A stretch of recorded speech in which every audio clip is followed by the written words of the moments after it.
লড়াইয়ের ওই ময়দানেতে যেতে তোমাকে হবে, প্রয়োজনে সব রক্তটুকু জমিনেই ঢেলে দেবে। লড়াইয়ের ওই ময়দানেতে যেতে তোমাকে হবে, প্রয়োজনে সব রক্তটুকু জমিনেই ঢেলে দেবে। তবুও তোমায় লড়তেই হবে, মানবে না পরাজয়।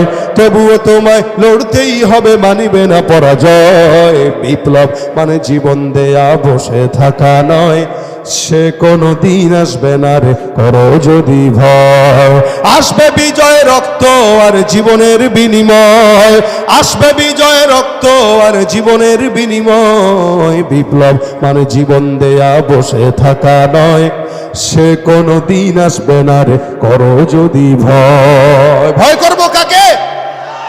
ইমানের পথে চলতে যেয়ে দুনিয়ার সব মানুষ একদিকে চলে গেলেও একজন প্রকৃত ইমানদারের কাজ হলো সে ইমানের পথে অটল থাকবে। দুনিয়া তার বিরুদ্ধে চলে যাক, সে ইমানের পক্ষে থাকবে, এটাই তার ইমান।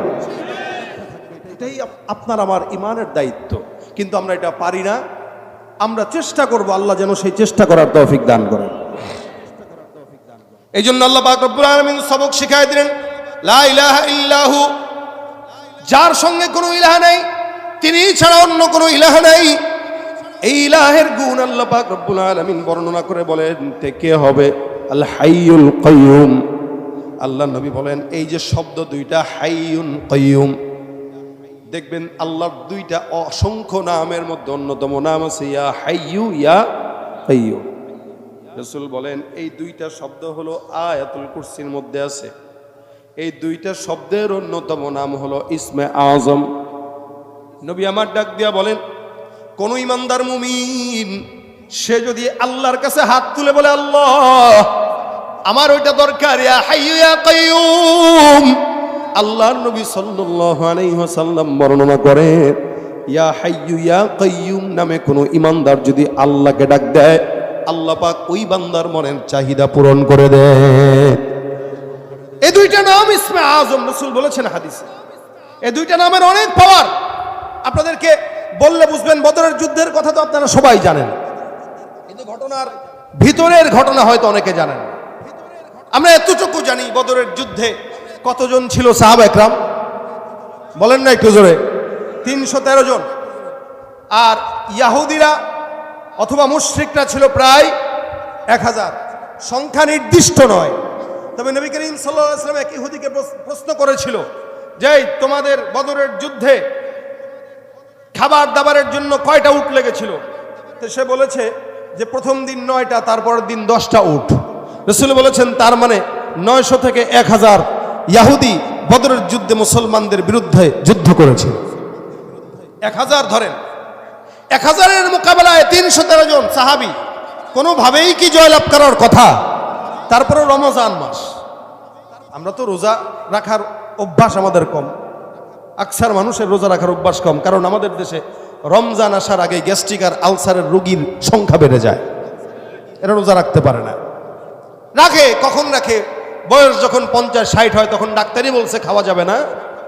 ওই ডাক্তার বলছে যে ওইটা তো মানতে পারবে, কিন্তু এই বয়সে পারে না, ওই বয়সে পারে, ওইটাকে রোজা বলে চালায় দেয় যে আমি রোজা রাখছি।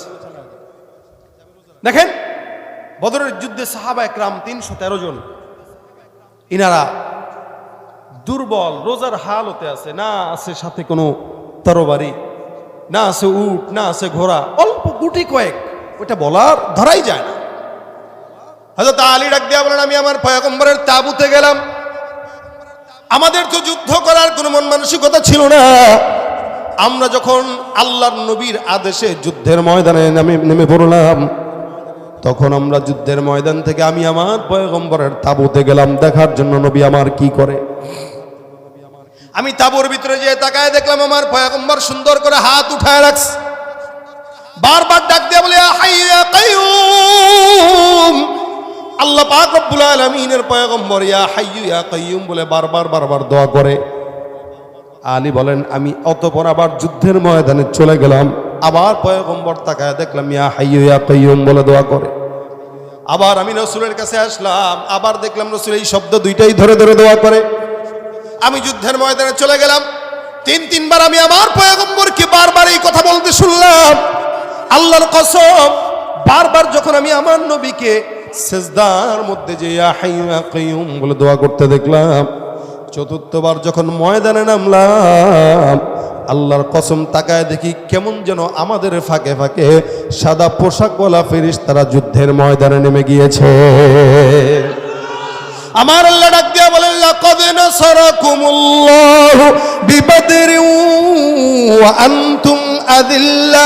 হে পয়গম্বর, আপনার সাহাবা একরাম সব ছিল দুর্বল। আল্লাহ পাক রব্বুল আলামিন আপনি পয়গম্বর যখন ইয়া হাইয়্যু ইয়া কাইয়্যুম বলে বারবার ডাকলেন, আমি আল্লাহ আসমানের ফেরেশতাদেরকে একা দিয়া নয়, আমি আল্লাহ সমস্ত ফেরেশতার সঙ্গে আমি নিজেই যুদ্ধের ময়দানে তোমাদের সঙ্গে লড়াই করার জন্য যুদ্ধের ময়দানে নেমে গেলাম। আল্লাহর নবী দোয়া করেছেন ইয়া হাইয়্যু ইয়া কাইয়্যুম, আল্লাহ পাক দোয়া কবুল করে নিয়েছেন। এই জন্য এটা অনেক দামি একটা শব্দ আল্লাহ পাকের নামের মধ্যে। কেউ যদি ইয়া হাইয়্যু ইয়া কাইয়্যুম বলে চায়, আল্লাহ দেয়। সন্তান হয় না, দোয়া করেন। ব্যবসায় বরকত হয় না, দোয়া করেন। যা কিছু মন চায় আল্লাহর কাছে চান, নাম দুইটা বলে দেন, ইয়া হাইয়্যু ইয়া কাইয়্যুম বিরহমাতিকা নাস্তাগীস। আয়াতুল কুরসি এত বড় দামি আয়াত, যার কারণে এই যে হাইয়ুল কাইয়্যুম নাম আল্লাহ পাক দিয়ে দিয়েছেন। আবু হুরায়রা থেকে হাদিস বর্ণিত, সাহাবী আবু হুরায়রা রাদিয়াল্লাহু তাআলা আনহু বর্ণনা করেন, আল্লাহ পাক রব্বুল আলামিনের পয়গম্বর আমাকে একবার কিছু সাদকার মাল আমার কাছে দিলেন একটু পাহারা দেওয়ার জন্য। আমি সাদকার মালগুলো পাহারা দেওয়ার জন্য আমি নেমে গেলাম। নবী আমার কাছে আমানতের মাল দিয়েছে পাহারা দেওয়ার জন্য। আমানতের মাল যখন পয়গম্বর দিলেন, আমি ঘরের ভিতরে মালগুলো রাখলাম। রাখার পর সুন্দর করে নামাজের মধ্যে দাঁড়ায় গেলাম। নামাজ পড়তেছি, ইবাদত করতেছি, হঠাৎ করে তাকায় দেখি কোথ থেকে যেন একটা চোর আমার ঘরের মধ্যে ঢুকে গেল এবং ওই যেই সাদকার মালগুলো, খেজুরগুলো ঘরের মধ্যে এক কোনায় রেখেছিলাম, ওই খেজুরের গোলা থেকে কিছু খেজুর তার ব্যাগের ভিতরে ভরা শুরু করলো। যেই লোকটা না বলে নেয় সে কি চোর? একটু জোরে বলেন। জনগণের টাকা হোক, সম্পদ হোক, জায়গা হোক, জমি হোক, না বলে যে দখল করে সে কে? চোর। মুশকিল হলো আমাদের দেশে 2-3 টাকা যারা চুরি করে অথবা 2টা মোবাইল চুরি করে, এদেরকে আমরা পিটেয়া কি করি? জায়গায় পারলে মেরে ফেলি। কিন্তু এই সমাজের কোটি কোটি টাকা চুরি করে যারা ওপারে চলে যায়, তাদের আমরা বিচার করতে পারি না, অথবা তাদেরকে কখনো দেখলে আমরা সালামও করি। এই জন্য ইসলামের শরীয়তের আইন যদি এদেশে থাকতো, চুরি মিনিমাম আকাল্লা মিসদাক হলো 10 দিরহাম। বলে ইয়া রাসূলুল্লাহ, আপনি যেহেতু আমাকে ইখতিয়ার দিয়েছেন, আপনি যেহেতু আমাকে বলেছেন আমি ফিকির করে জবাব দেওয়ার জন্য, তাই আমি জবাব দিচ্ছি। বাকি সহি কোনটা গলত কোনটা রাসূল এটা আপনি ছাড়া কেউ জানে না। উবাই ইবনে কাব বলতেছেন, আমার কাছে মনে হয় কোরআনের ফাতিহা থেকে নিয়ে নাস পর্যন্ত যত আয়াত আছে, সব আয়াতের ভিতরে সবচেয়ে উঁচু মানের ফজিলতপূর্ণ আয়াত হচ্ছে আয়াতুল কুরসি। এটা জোরে বলেন সুবহানাল্লাহ। সবচেয়ে ফজিলতপূর্ণ আয়াত আয়াতুল কুরসি। হযরত রাসূল করিম সাল্লাল্লাহু আলাইহি ওয়াসাল্লাম কি করলেন? এই জবাব দেওয়ার পরে আম্মা জান উবাই ইবনে কাব বলেন, নবী করিম সাল্লাল্লাহু আলাইহি ওয়াসাল্লাম আমার বুকে একটা থাপ্পড় দিলেন। এই থাপ্পড়টা কিসের? অনেক সময় ওস্তাদেরা ছাত্রদেরকে দেয়, শাব্বাস এটা তুই পারলি, বিষয়টা এই। হযরত উবাই ইবনে কাব বলেন, নবী আমার বুকে এইভাবে, শাব্বাস, আল্লাহ তোর ইলমে বরকত দেখ, তুই যেটা বললি এটাই সত্য। কোরআনের ফাতিহা থেকে নিয়ে নাস পর্যন্ত সবচাইতে দামি আয়াত হলো আয়াতুল কুরসির আয়াত। সুবহানাল্লাহ ওয়া বিহামদিহি। হযরত উবাই ইবনে কাব বলেন, সেদিন রাসূল সাল্লাল্লাহু আলাইহি ওয়াসাল্লাম আমাকে বলেছে, গোটা কোরআনের ফাতিহা থেকে নাস পর্যন্ত সবচাইতে দামি আয়াত কোনটা? কথা বলে না। বুঝে থাকলে বলেন কোনটা? আয়াতুল কুরসি। ভাই আমি আপনাদেরকে জিজ্ঞাসা করতেছি, এটা হচ্ছে মুজাকারা। আমি আপনাদেরকে জিজ্ঞাসা করব, আপনারা জবাব দিবেন। উভয় পক্ষ কথা বলার দ্বারা মুজাকারা হয়। একা আমি বললাম, আপনারা বললেন না, এতে হয় না। দুজন মিলে বলবো, তাহলে মনে থাকবে। কোরআনের সবচাইতে ফজিলতপূর্ণ আয়াত। দ্বিতীয় দিন যদি কেউ আপনাকে প্রশ্ন করে, বলো তো কোরআনের সবচাইতে দামি আয়াত কোনটা, আপনারা কি বলবেন? আয়াতুল কুরসি। পেয়েছেন কোথায়? উবাই ইবনে কাবের এই হাদিস। শুধু তাই না, রাসূল করিম সাল্লাল্লাহু আলাইহি ওয়াসাল্লাম বলেন, আয়াতুল কুরসি এত ফজিলতপূর্ণ, এই আয়াতুল কুরসির 2টা ঠোঁট আছে। একটা জিহ্বা আছে, সুবহানাল্লাহি ওয়া বিহামদিহি, দুইটা ঠোঁট আছে, একটা জিহ্বা আছে। আয়াতুল কুরসি আরশের নিচে বসে বসে তার জিহ্বা আর ঠোঁট দিয়ে আল্লাহ পাকের জিকির আদায় করতে থাকে। এটা হলো আয়াতুল কুরসি। এত দামি আয়াত, এত ফজিলতপূর্ণ আয়াত।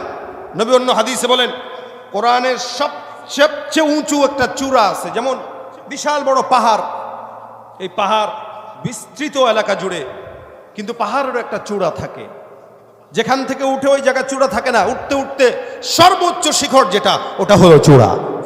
নবী বলেন কোরআনের সর্বোচ্চ চূড়া হলো সূরাতুল বাকারা, আর সূরা বাকারার সর্বোচ্চ চূড়া হলো আয়াতুল কুরসি।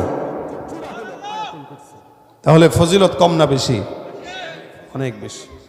এই কারণে আল্লাহ পাক রব্বুল আলামিনের হাবিব বলেছেন, এটা বেশি বেশি পড়ো তোমরা। শুরুতেই কি আল্লাহ পাকের উলুহিয়াতের সবক দিয়ে দিয়েছেন, আল্লাহু লা ইলাহা ইল্লাহু, আল্লাহু লা ইলাহা ইল্লাহু আল হাইয়ুল কাইয়্যুম, লা তাখুযুহু সিনাতুন ওয়ালা নাওম। এখানে আল্লাহ পাক সবক দিয়ে দিলেন, আল্লাহ লা ইলাহা ইল্লাহু, এমন একজন মালিক, কুদরতওয়ালা রব, যেই রবের পরিচয় আল্লাহ পাক নিজেই তুলে ধরে বলেন, আল্লাহ পাক রব্বুল আলামিন এমন একজন কুদরতওয়ালা রব, যিনি ছাড়া অন্য কোনো ইলাহ নাই। মনে করেন তো, আল্লাহ ছাড়া অন্য কোনো ইলাহ যদি থাকতো, তাহলে দুনিয়া কি টিকে থাকতো? খুব বুঝবেন, দুনিয়ার জমিনে একমাত্র রব হলেন আল্লাহ, যে আল্লাহ পাক রব্বুল আলামিন নিজে একা, শরীক নাই, লা শারীকা লাহ, যার সঙ্গে কোনো শরীক নাই, যার কোনো ইলাহ নাই, একমাত্র তিনি আল্লাহ। যার কারণে আপনার আমার ঈমানের হালতটা এরকম যে এক আল্লাহর জন্য জীবন দিতে তৈয়ার, কিন্তু বাতিলের সামনে কোনোদিন মাথা নত করতে রাজি না। আল্লাহ কয়জন? কয়জন? আমার আল্লাহ ডাক দিয়া বলেন, লাউ কানা ফীহিমা আলিহা, লাউ কানা ফীহিমা আলিহাতুন ইল্লাল্লাহু লাফাসাদাতা। আল্লাহ পাক রব্বুল আলামিন বলেন, আসমান আর জমিনের মধ্যে যদি কোনো এক আল্লাহ ছাড়া অন্য কোনো রব থাকতো, আল্লাহ পাক রব্বুল আলামিন বলেন, এই আসমান আর জমিনের মধ্যে একাধিক প্রভু যদি থাকতো, রব থাকতো, গোটা আসমান আর জমিন ধ্বংস হয়ে যেত। খুব বুঝবেন, নেতা যখন বেশি হয় তখন এলাকার মানুষরা বিপদে থাকে, কারে থুয়ে কারে মানবে। বর্তমান বাংলাদেশের অবস্থা যেরকম, ক্ষমতায় তো কেউ নাই, এখন সবাই নেতা, যার কারণে জনগণ বিপদে আছে, কারে মানবে, কে সরকার হবে। এই জন্য আল্লাহ পাক রব্বুল আলামিন বলেন, লাউ কানা ফীহিমা আলিহা ইল্লাল্লাহু লাফাসাদাতা, আল্লাহ ছাড়া অন্য কোন রব যদি জমিনের মধ্যে থাকতো, আসমান ধ্বংস হয়ে যেত, জমিন ধ্বংস হয়ে যেত। কেন? এলাকার ভিতরে মনে করেন কোনো একটা বান্দা আল্লাহর কাছে বলছে, আল্লাহ আমার এই জিনিসটা দরকার। রব যদি দুইজন হইতো, একজন কইতো এটা তারা দিব, আর একজন কইতো না, তারা দেওয়া যাবে না। একজন বলতো এখন সকাল হবে, আরেকজন বলতো না এখন রাত হবে। একজন বলতো এখন দুপুর হবে, আরেকজন বলতো এখন সন্ধ্যা হবে। একজন বলতো না, ওই এলাকায় মাহফিল হইতেছে, এই জায়গার কমিটিরা অনেক ভালো, তারা আমাকে ডাকে, এখানে বৃষ্টি দেওয়া যাবে না, সারাদিন আবহাওয়া সুন্দর রাখবা। আরেকজন রব বলতো না, ওই এলাকার মানুষ আমার মন জয় করতে পারে নাই, যা যত বৃষ্টি আছে সব ওই এলাকার মধ্যে দিয়ে দে। এই জন্য আল্লাহ পাক বলেন, যদি রব আমি আল্লাহ ছাড়া একা অন্য কোনো রব থাকতো, তাহলে এই গোটা আসমান আর জমিন ধ্বংস হয়ে যেত, ঠিক কিনা? এই জন্য রব কয়জন? একজন। একজনের বেশি আর আসার সম্ভাবনা আছে? আমার আল্লাহ বলেন, লাউ কানা ফীহিমা আলিহাতুন ইল্লাল্লাহু লাফাসাদাতা, রে আল্লাহ ছাড়া অন্য কোন রব যদি জমিনের ভিতরে থাকতো, আসমান আর জমিন ধ্বংস হয়ে যেত। ইহুদি নাসারাও বিশ্বাস করে আল্লাহ দুইজন নয়, আল্লাহ একজন। নাসারাও বিশ্বাস করে আল্লাহ একজন, ইহুদিরাও বিশ্বাস করে আল্লাহ একজন। এ মুসলমান, সবাই বিশ্বাস করে আল্লাহ একজন। এই জন্য আল্লাহ পাক বলেন, ওয়ালা ইন সাআলতাহুম মান খালাকাস সামাওয়াতি ওয়াল আরদা লা ইয়াকুলুনাল্লাহ। আমার আল্লাহ পাক রব্বুল আলামিন বলেন, যদি কাফেরদেরকে প্রশ্ন করা হয়, ইহুদিদেরকে যদি তুমি প্রশ্ন করো, মুশরিকদেরকে যদি তুমি প্রশ্ন করো, এ আসমান আর জমিন বানাইলো কে? আল্লাহ পাক রব্বুল আলামিন বলেন ইহুদি নাসারাদেরকে যদি প্রশ্ন করা হয় তারা এক বাক্যে জবাব দিয়া বলবে আসমান আর জমিন যিনি বানাইছেন তিনি হলেন আল্লাহ। কে? যারা বলেন কে বানাইছেন? তুমি মিটাও সকল চাওয়া দুদিন আগে পরে, তোমার কাছেই সকল পাওয়া সবই তোমার তরে।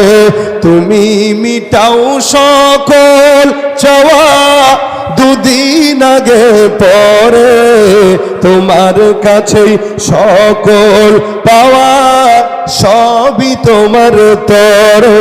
তোমার পথে চললে সবাই আসবে যে সুদিন, তোমার দয়ায় পূর্ণ আমার সারা নিশিদিন।